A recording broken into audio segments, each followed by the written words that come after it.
अब हम बात करते हैं सेक्शन 3 की। सेक्शन जो 3 है BSA वो बोलता है कि सिर्फ रिलेवेंट जो फैक्ट होते हैं यानी कि सुसंगत जो तथ्य होते हैं उनका एविडेंस दिया जा सकता है and no others. BSA section 3 judicial restraint लगाता है। रिलीवेंसी का बेस क्या है?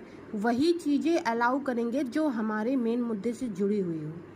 अब मेन मुद्दा प्रूव करना है। मेन मुद्दे को कहते हैं फैक्ट इन इशू।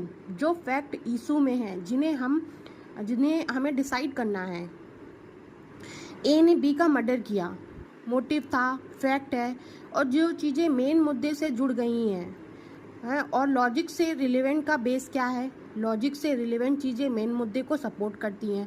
जो चीज़ें लॉजिकली रिलेवेंट करती हैं ज़रूरी नहीं है कि वो लीगली रिलेवेंट हो किसी तथ्य से। Indian evidence act allow only legally fact not logically.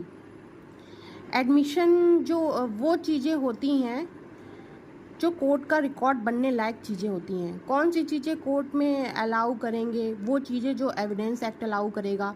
Relevancy जो होती है, सुसंगतता, वो दो तरह की है। जो लॉजिकल जो सारी चीज़ें होती हैं और जो legally relevancy based on public policy and एडमिनिस्ट्रेबिलिटी will depend on what not logic.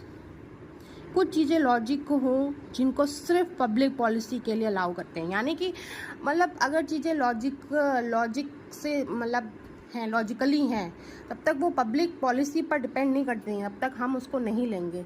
हम लीगल जो चीज़ें होते हैं उन्हें हम लेंगे।